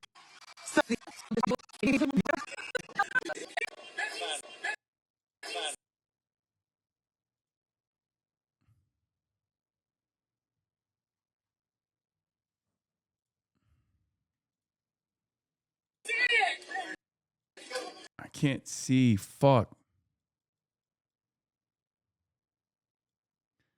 God damn it.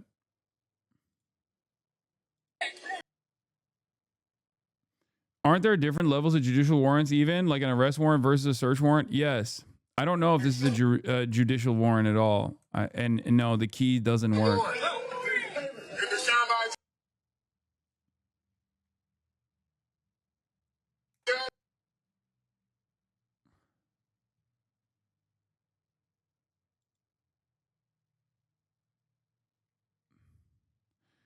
Breaking. ICE Border Patrol blatantly violated the Constitution. Is there... This is the only thing... Oh, wait, hold on. This may be a little bit clearer. Let's take a look. What does it say up here? Oh, it says Homeland Security. Yeah, it's an administrative warrant. Right? That's Homeland Security, right? Yeah, if it says that... if up top, it says Homeland Security in any part of the piece of paper, then it is actually an administrative warrant and not a judicial warrant. So it's not a real warrant at all. Yeah, this is it. Yeah. U.S. Department of Homeland Security. This is the sample. This is a U.S. Department of Homeland Security warrant. It's not a real warrant. This is bullshit. This is exactly what they're showing here. Yep. Look. It says a U.S. Department of Homeland Security warrant for arrest of alien. Any immigration officer authorized pursuant to sections 236 and 287 of the Immigration and Nationality Act of Part 287 of Title 8, Code of Federal Regulations to serve warrants for the arrest of immigration violations. Okay? This is not signed by an actual judge. Okay? This, know your rights. This piece of paper does not give ICE the authority to enter your home. This piece of paper does not give ICE the authority to enter your car. It's nothing. It is utterly irrelevant. And the fact that they have like little holes on the top means that they just have like a bunch of these papers that they sign off in their car and they just like rip it off to be like, see? See? It's irrelevant. Okay? This is bullshit. You need something that says at the top, the United States District Court. You need to make sure that the address is the correct address. Okay? You need to make sure that when you look at a judicial warrant before they enter your home, you need to make sure that the address is the correct address. You need to make sure that the date is the current date to make sure that the warrant is not expired. Okay. You need to see if only the person and property in areas specified may be searched. Sometimes it could be the whole house. You need to actually see if it's signed by a judge, and you need to see what the actual, who the actual judge is. If the answer to all of these is yes, then it is likely a valid judicial warrant. Okay, how do you fight this warrant? You just tell them off. You don't have the right to get into my house. That's it. Except these dipshits didn't even do that. They busted through the door, which was illegal. They don't have the right to do this. They can't do this. This is unconstitutional. Now, before people go, oh, laws. If we're getting to a point where a permission slip from the fatter guy in the car is enough for you to do this, then there might not be any rules at all at that point. Whoever is the fattest guy in the gaggle gets to sign off on whether you can break people's doors. Like, what are we doing? Genuinely, at that point, when we're already inside, will it stop them? They have guns pointed at them and there's like 20 of them. What should anyone do in that situation? I mean, in this situation, you can't do anything. That's my point. You have to just hope that their law actually kicks in at some point. Ask yourself, if ICE is going door to door, what's next? Armed federal agents took a man away in handcuffs. A woman came out of the house and said the man was her husband. It also appears ICE used an administrative warrant, not a judicial warrant. That matters. An administrative warrant is signed by ICE, not a judge. Without a signed judicial warrant, agents do not have the right to enter your home. It's true.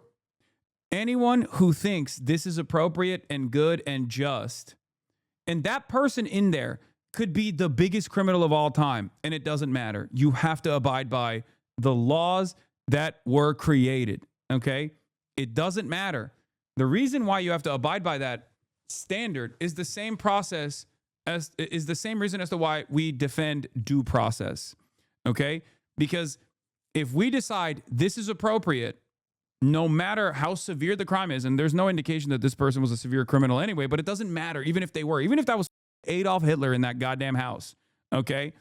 You have to abide by the rules that were set, because the next time they do this is not going to be Adolf Hitler. It's going to be you. It's going to be your parents. It's going to be your loved ones.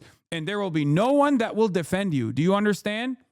That's the reason why we defend due process. That's the reason why we defend certain aspects of the Constitution around these parts, including the Fourth Amendment. Okay?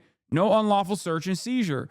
There's a reason for it, because an administration that seeks to violate the Constitution in this egregious manner, that will not be checked by the courts, that will not be held accountable by the criminal justice system at any point, will inevitably do this to you as well.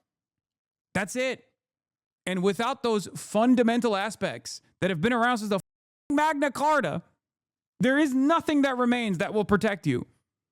At that point, it is truly might is right. And unless you have so much money that you can hire your own private military contractors to defend your home at any given point, you're f***ed. And even if you do have that kind of money, do you want to live in a society like that at all, where it's just complete chaos? It's an anarcho-capitalist dystopia. Do you really want to live in that society? I know that people like Elon Musk live in that reality anyway. They know that they're unaccountable. They know that no one will ever hold them accountable. They know that they can get away with doing whatever the f*** they want to get away with. But if you're a random guy working at Jiffy Lube, okay, what makes you think that anarcho-capitalist dystopia is actually going to be beneficial when this current liberalized system that is failing right now is not helping you? You're still a wage slave. So what makes you think you will be a god in the next iteration? What makes you think that you'll be anything but a slave in even worse conditions? People do not have the capacity to understand this, where they go, oh, just comply or die, comply or die. It's ridiculous. Yeah, you're describing Rust, but with people who have massive head starts. Oh, no. Exactly. You keep acting like laws matter anymore. There's no one that will prosecute this shit. There's speedrunning fascism. The reason why I'm talking about the importance of law in this situation is because I can't believe you would mute me for simply challenging you on a certain point. I thought the channel was different because you allowed disagreement. You know what? If you want me to agree with everything you say, just say it, Hasan. I know I'm not right-wing, at least not completely. Take another hour off. Stupid. Every day. Ugh. DHS was forced to respond to this because they're growing more callous. This was literally a U.S. citizen. Huh? Border Patrol attacked the U.S. citizen teenager, beat him up, drove him away, and then dumped him. I'm not doing all right. What's that? I'm not doing all right. I'm not doing all right. Back up. Yo. See that? No, they're recording. They're here. What y'all doing? Go back up. You good? What's that? You good? Oh, Greg Bovine Bovino in the streets. absolutely. Oh, back up. I'm walking here. Back up. Bro, if our governments, our local governments, and our state governments can't protect us against this kind of like federal action, it's going to be complete chaos. Okay? I urge even the likes of Mayor Frey or Tim Walz to wake the fuck up. Okay? Deploy the National Guard to protect the citizens. Order local law enforcement to protect Minnesotans. Okay? Because if you don't do that and people realize that even local law enforcement and the state and the government is not on their side, it's bedlam from that point on. People are going to start taking matters into their own hands in an act of self-defense. This is where we are barreling towards. Okay? What the f-? Would it be better to wait strategically until after we win the midterms? What midterms, man? What midterms? What are you talking about? What do you mean? What are you talking about? What are you? I'm here to learn. Okay, brother, they're doming people on the streets. They're busting through their doors. It's Gestapo time, and you're talking about the midterms. There will be no midterms to be had if this keeps going. What do you think happens? They keep doing this over and over again until someone says enough is enough, and then they actually get into an armed conflict. Okay? They get into an armed conflict. An ICE agent gets shot in the process. Okay? Boom. Mass suppression. Like an ICE agent in every corner. Trump tries to federalize the National Guard and deploy it in against the population. Okay? Then people grow even more angry. There's more pushback because they realize that the state is not there to protect them. So they treat every member of the state as an as an enemy, because in some ways they are. Where do you think that goes? More suppression, more repression. There's no more midterms at that point. It's martial law, which is what the administration wants. They want martial law. The American government wants to implement martial law. That's why I keep saying over and over again, they're moving like there's not going to be any elections whatsoever. And I know a lot of people will say, Edinger Mentum and many others have said, well, if that was the case, then they wouldn't be trying to gerrymander, and they wouldn't be trying to engage in like new redistricting initiatives in an effort to at least like make up for the numbers that they're losing in the midterm elections due to their tremendous unpopularity and all this shit. I think both can work at the same time. I genuinely think it's both. They're trying to at least like create some kind of fake democratic process by engaging in these acts of like redistricting over and over again in an effort to be like, well, see, we still have control. But I think that's just hedging their bets. I don't think that is their game plan. I think their game plan is this: keep pressuring. There will be no legal pushback. There will be no like local government pushback whatsoever that will entertain some kind of like constitutional crisis. Okay? Because Democrats always are too fearful to actively defend their own constituents. And eventually, people recognize that reality. People recognize that there is no more defense. There is no local government that's coming to save you. And they take matters into their own hands. And in that process, when people take matters in their own hands, there's bedlam, there's chaos, there's violence. And there's even more violence in an effort to suppress said chaos and the violence for people who are engaging in an oftentimes legal act of self-defense. That is where we are headed. That is where we are headed down. That is the direction we're headed down. This guy said there's no way we wait for the ballot box. We need to go to the bullet box. The people are done. And murdering people for trying to flee and for obeying a command to leave the area, and then shooting her in the face like that after she drops her kid off at school. We have to show up with guns. We have to. There's no other way around it. I don't care if I don't have a Minnesota carry permit. I'm unarmed right now, but this is the last time I show up to face these guys without a weapon. There's no way. I got shot with a pepper ball 5 minutes after walking in here. I never laid a finger on them. I never raised a hand to them. I've only been using my voice. The time for speaking is over. The time for niceties is over. The time for peace is over. They fired the first shot. It is time to end this shit by any means necessary. Under different circumstances, I would say this guy's a Fed or something. And I'm going to be honest with you. I don't think this guy's a Fed. I think a lot of people are unimaginably fed up. It's gotten to a point. And for many of you that haven't experienced this kind of thing, right? You can't imagine what it feels like when you have, when as an American citizen, your whole life you have been taught that this is a nation of laws, okay? There's rules in play that actually are supposed to keep these kinds of repressive forces at bay, okay? There are rules that are supposed to stop the government from behaving like this. And it turns out those rules only matter if both parties in the duopoly that we have are playing by said rules. And if one party decides, yeah, there's nothing you can do about it, I have unchecked power, okay? I can do whatever the fuck I want, and the other party just keels over and says, go ahead, there's nothing we can do about it, then people inevitably come to terms with this new reality. The reality that is very different than what they've learned about American existence, okay? And I think that's where a lot of people are right now, especially a lot of people who experience this kind of violence, experience this kind of suppression. People that actually see it in their neighborhoods eventually say, I'm fed up. It's bullshit. Philly police brutalized a minor on camera. The community called a modern Black Panther group led by Paul Birdsong, inspired by the original party to demand accountability when systems fail, communities organize. You're talking about, potentially going to a dark place in this country. Do you foresee... We're there. This is the dark place. This is the dark time. We have people being sent to Salvadorian concentration camps. We got other countries being raided for their oil. We're in the dark time. There's no way out of this. There's no voting our way out of this. We can't wait till November. There's no waiting to the ballot box. We need to get to the bullet box. That's the only way. If there was another way, I'd be advocating for it.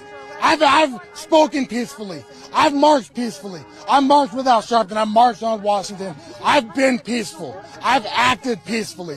The time for peace is over. The time for any means necessary is right now. Yeah, he needs to be arrested and thrown in prison. The tree of liberty must be refreshed with the blood of patriots and tyrants from time to time. But you're not the patriots here. You're the tyrants. Yeah, you're right. The tyrant in this circumstance is the random guy who's fed up with the unconstitutional Gestapo force busting down people's doors and like murdering them at certain points. That's famously throughout history, those guys have been the real patriots. The SS, the real patriots, and not the people who are resisting against the SS. Those were the tyrants. Yeah, the real tyrants were the Jewish people that were thrown in concentration camps, the socialists, the communists, the trade unionists. Those were the real tyrants. And the real patriots were the Nazis. Is that the argument you're presenting here?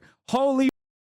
Anyway, let's watch Greg Bovine-Bovino pull off this nonsensical bullshit again. Like that. Good show. Hey, that's what a nice guy. I don't give a fuck. Dude. What is this? You and fuck all y'all. What you gonna do? Hey, you guys American citizens? Fuck you. Huh? American citizens? None of your business. That's what. Fuck you. All right. See that?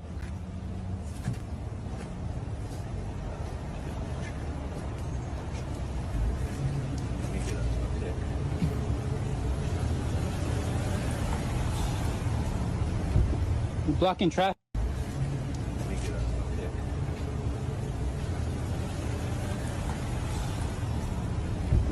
You're blocking traffic. Look at that. Bunch of y'all right there. Fuck you. Fuck every single one of y'all. Look at that. Just gonna get a pic. Hold on. Why are they taking pictures? To put it through the database. So a lot of it is so here's one of the things that they're doing. So they're working with Palantir, right? So they already have like AI facial scanners, which are not, exactly super useful, but I think like as long as you as long as you change the standards of what decides someone is definitely the person, as long as you can like tweak the algorithm, you can use that as a justification for detainment. Okay, that's the goal here. They're using facial recognition software to see if the person that they're apprehending or the person that they're encountering is apprehendable. And because it's AI, it's not supposed to work. It's not like a direct 100% success rate. It's just supposed to give you probable cause. So they are starting to use this as a probable cause to say, oh, you're going to be detained. Okay, sorry. This is a 67% facial recognition match in our database for a criminal migrant. We had to beat the out of you, and we had to detain you in the process. Because that's what's going on here. Go ahead, take a pic right there. Let me get one of this guy here. Right here. Appreciate that. Fuck you. Huh? Come on. Don't touch me. Hey, don't touch him. Don't touch him. What are you doing? Come on. Yo. I work here, bro. Yeah, he works. Look at that. Yeah, he's got like the Target shit on him too. Or what? Look at that. Look, they're grabbing him. Look, they're grabbing him. Yo, let him go. Border Patrol attacked the U.S. citizen teenager, beat him up, drove him away, and then dumped him. Why do they not care about getting caught in their lies? If he was arrested for assaulting law enforcement, why was he released and found battered in a Walmart parking lot? This guy right here, they let him out of the vehicle, they tortured him. This guy right here, yeah. Tortured. You okay, man? No, I'm not okay. Bro, it's... shit's crazy. My man's bleeding. They slammed me on the ground. I can't say what must be done here, but you can't stop me from thinking it. So, teenager, dude. We got to be able to call somebody. This is ridiculous. Bro, this is straight up Israel, dude. This is straight up Israel. Wake up. For people who like think this is just like, oh, this only happens in foreign countries or whatever. This is happening right now. Wake the up. And anyone that thinks, oh, this is only happening to like, teenagers giving lip who are black or brown or whatever, if you don't think that this is going to come for you, you're a moron. You do not even have the self-preservation skills of an insect. Oh my God. You got family around? You got somebody here, man? Come on, we in here. Come on, man. You work here, don't you? No, I work at Target. You work, bro. Come on, bro. It's okay. That is so crazy. Man, slam this man up in the parking lot. Torture this guy. I can't say how I feel right now, but goddamn, I'm thinking it. 1 hour ago, Neon Neck. ICE agents detained a U.S. citizen legal observer in Minneapolis, smashing his car window, dragging him out, and placing a knee on his neck. Conduct banned under Minnesota law after George Floyd. It's getting crazier and crazier. It's very obvious to me that the mandate from the Department of Homeland Security, specifically from the federal government, is to just increase the intensity.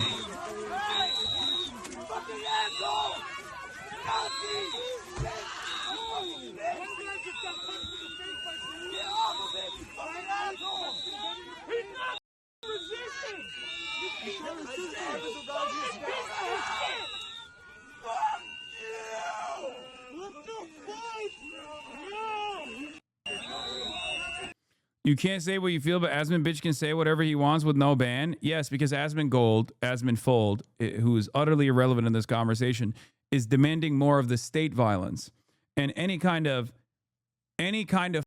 counter against said state violence, even an act of self-defense, is technically demanding illegal actions. Whereas state violence, even if it's illegal, is still state violence, and therefore it is interpreted as totally sanctioned and legal violence. This is the dichotomy between right-wingers who demand more of that same state violence and left-wingers who actually want to defend against state violence and illegal actions by the state. This is why right wingers can get away with saying, oh, the left is so violent. The left is so violent. We are not violent. We're just simply demanding that the state continue doing violent actions. Have a cry. This is it. I mean, what do we think was going to happen? What do we think was going to happen? You got a bunch of deputized fat Gestapo roaming the streets specifically for this purpose. Like, the goal of these guys is to do this, okay? The goal of these guys is to do this. Is to terrorize the population. So they're doing their job. They're just following orders, if you want to call it that. Means to Minnesota. Hold on, I'm tweeting, sorry. Sitting there day after day with this crap isn't going to do anything. When are you going to start organizing and consistently demonstrating every day? I mean, there are people consistently organizing and demonstrating every day, unless you mean like just me, right? Because as a part of my job, I'm showing you that there are people that are all around the country currently demonstrating, including here. This is what's happening at a demonstration, chatter.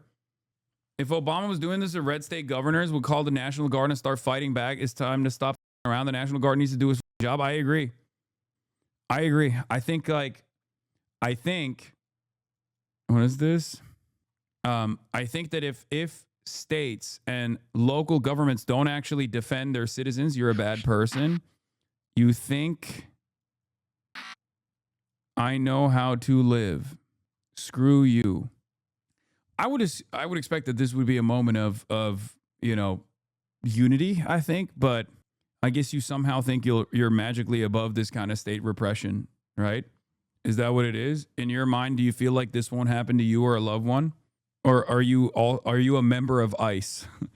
Because either you're delusional and you think that this won't happen to someone that you know, someone that you love, or yourself, or you think you're just going to join ICE at some point, I guess, and be a part of the cruelty.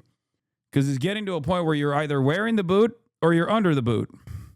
It seems like you're throating it like you're not ever going to find yourself underneath it. I think the lines have been drawn in the sand. People watch one video and see two different things. That's how wars start. I mean, that's part of it. But, I mean, if they universalize the pain enough, I don't think they'll have a robust popular mobilization to justify this kind of thing. And everywhere that they go,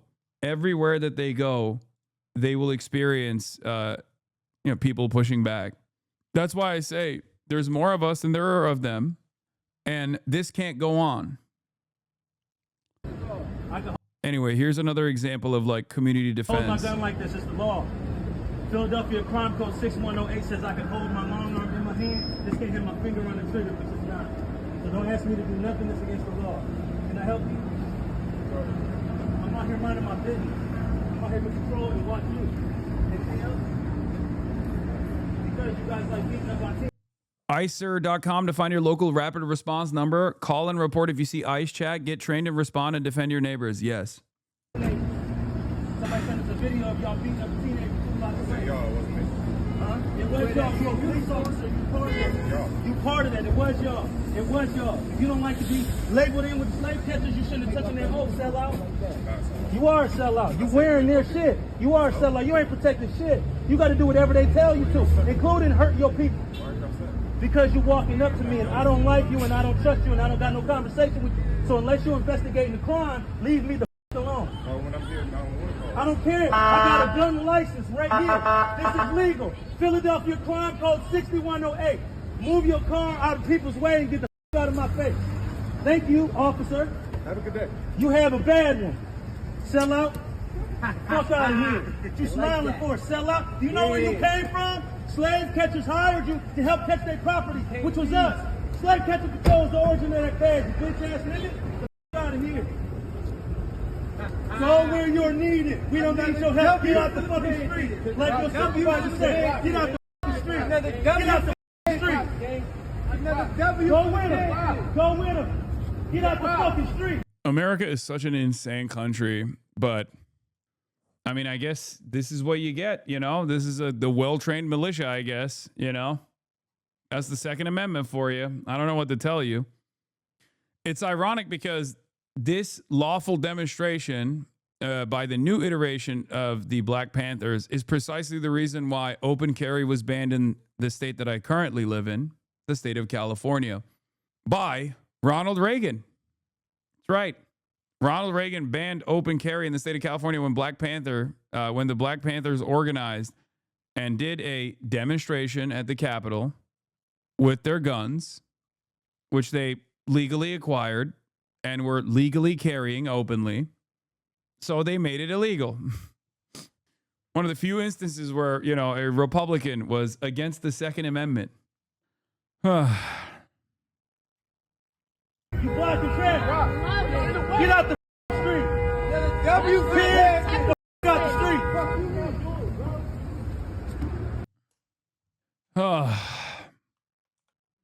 Anyway, I can't believe it, dude. Unbelievable.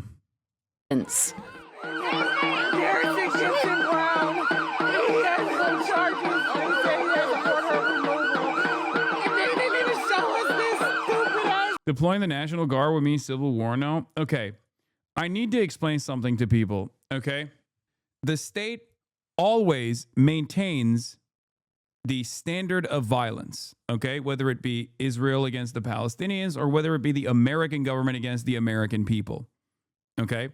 And those who make peaceful rebellion impossible make violent retribution or violent revolution inevitable, okay? When you shut off people's capacity to push back, when you make them believe that the state will never be on their side, when you make them recognize that the state is not on their side at all, eventually something's going to give, okay? So yes, deploying the National Guard in this situation, and I don't even know how that this would work, but deploying the National Guard in this situation to protect civilians, the citizens of the state, would create potentially a constitutional crisis if the federal government at that point doesn't back away. But if the federal government at that point backs away, then this gives more confidence to other blue states, because it's very clear that Trump is just weaponizing federal law enforcement against blue states. That's it. Against minority groups that he wants to put in the crosshairs because he doesn't want people talking about Jeffrey Epstein. Only 0.6% of the Epstein documents that were supposed to be released in its entirety a month ago have been released thus far. 0.6%. Okay? So it worked. Trump immediately started talking about Somalians. They're animals. They're parasitic. We got to crack the whip. All this shit. And then sent the goddamn Department of Homeland Security after that Nick Shitley video to Minneapolis. And then one of those psychopathic Gestapo agents ended up killing an American woman, age 37, Renee Good. And now it's bedlam. But guess what? Ain't nobody's talking about the Epstein files no more. No one is talking about the pedophilic elite any longer and Trump's, personal involvement with the pedophilic elite. That's where we're at. Your daily reminder that the Trump administration was required by veto-proof law. It signed to release all the Epstein files last month. And so far, it has released just 0.6% of those files. Yep. They've successfully moved this out of the conversation. That's how disposable the average American citizen is, by the way. Like, I wouldn't say this about, kidnapping Maduro, but I will say this about deploying the Department of Homeland Security and ICE to a random city. Because some of these actions that he's doing for other reasons, for a grander design, right? You're like American priorities shifting, the Donroe Doctrine, all this stuff is a goal of the administration in and of itself. It's not everything that the administration does is a distraction, but this 100% is. It's a distraction that has a higher purpose to bring about martial law potentially.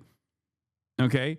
And the only way to push back against this is if state governments and local governments realize what the fuck is going on and take the measures necessary to defend their citizens, to defend and protect their citizens. If that does not happen, eventually people are going to take matters in their own hands.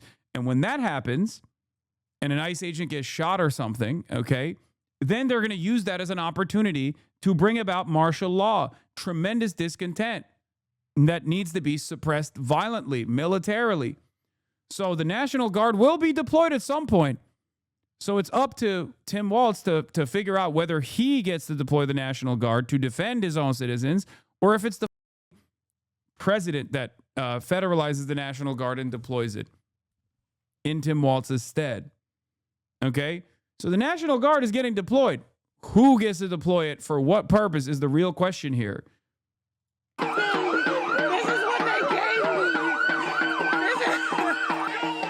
Protesters banged drums and blew whistles. Some were met with chemical spray. More than 2,000 immigration arrests have been made since the Department of Homeland Security began. Like they're macing old people, dude. Its operation in December. Old white people. These latest raids come in the wake of the fatal shooting of Renee Good in Minneapolis by an ICE officer last Wednesday. Many residents are anxious about the situation. Public schools in their area are offering remote learning. I'm a teacher, and I think that the fact that ICE has been targeting schools around here, making it difficult for children to just like get a public education, terrorizing parents, the fact that I have to worry about my kids being outside because of this sort of terrorism happening out front is ridiculous. Minnesota is the latest focus of Donald Trump's campaign to remove undocumented migrants from the U.S. The state has a large population with Somali heritage, although the majority are U.S.-born and more than 92% are citizens. On Sunday, Homeland Security Secretary Kirsty Noem pledged... The reason why they're bringing up the 90% are citizens number is because it renders the entire deployment argument ridiculous, right? Like, you're talking about targeting Somalis and 90% of them are American citizens. Like, you're targeting them on immigration grounds and they're all citizens. What are you talking about? What immigration grounds do you have at that point? That's the reason why it's important to bring that up, especially because a lot of people don't realize that Somali Americans are Somali Americans. They think they're just undocumented migrants or migrants in general. To send hundreds more agents to the area. He's a citizen! He's a citizen! He's a citizen! Stop! While I was on the ground, I was in shock. I just knew I was getting handcuffed. It was all happening very fast. I'm like... I just don't get, like... I truly don't understand how people can't comprehend what's happening in front of their own eyes. Like, how... do you have friends that look at this shit, chat, and go, it is what it is? Like, I don't know. Like, how do we sleepwalk through this process? Really? Like, are we just not looking at the same shit? Like, do you not see that these images are identical to what took place less than 100 years ago? How can you look at this and engage in denial?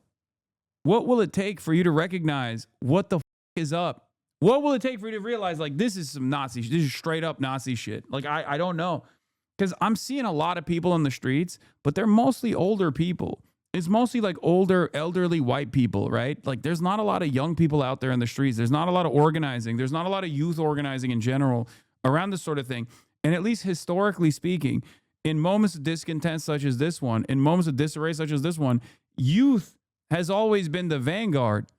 And in America, the youth is nowhere to be seen. And I guess, like, part of it is because they're afraid. Part of it is because they don't realize it. Part of it is because they're just, like, too busy with their day-to-day, right? With their jobs, trying to make rent. But I don't know. I don't get it. I don't understand. Maybe they're all just watching Aiden Ross and Asmongold and XQC and don't realize that this is just like an unsustainable situation. It's like totally. We're too jaded, man. I can't even hate too much because, I mean, when people were stuck at home during COVID because of the lockdowns and there was a lot of anger that was brewing, and in the aftermath of the George Floyd assassination, only a couple blocks away from where Renee Good was shot and killed, a lot of people did take to the streets. And they did everything right. They did everything by the book. They protested. They showed their discontent. They then turned around, plugged their noses, and voted for Joe Biden. Because that was the only guy that could beat Donald Trump, they said. Right? So they went and they voted, and Joe Biden won. And what came? What came after that? Nothing. None of the demands were met. Nothing actually changed at all. Okay? So they were taught a very important lesson. And that lesson was, no matter what you say and do, all of your work amounts to nothing. You will never be able to stand up against the much more powerful, domineering forces of empire. And there's no pressure valve out of this duopoly. So either you become increasingly more radicalized and get more frustrated, decide to organize, as many of you in this community have, or you just choose not to recognize it anymore because you say, well, neither party represents my interests. I guess it doesn't fucking matter. Right? I guess it does not matter. Do you think that the youth have been taking the beating here for Palestine? How much more can the youth do? We're at general strikes and possible militants, I mean, look, I know that. I mean, my community is all up and down this shit too, just like they were all over the student encampments as well. I'm just saying, like there needs to be more mobilizing. Hasan Reactions, one of the best ones in the React channel.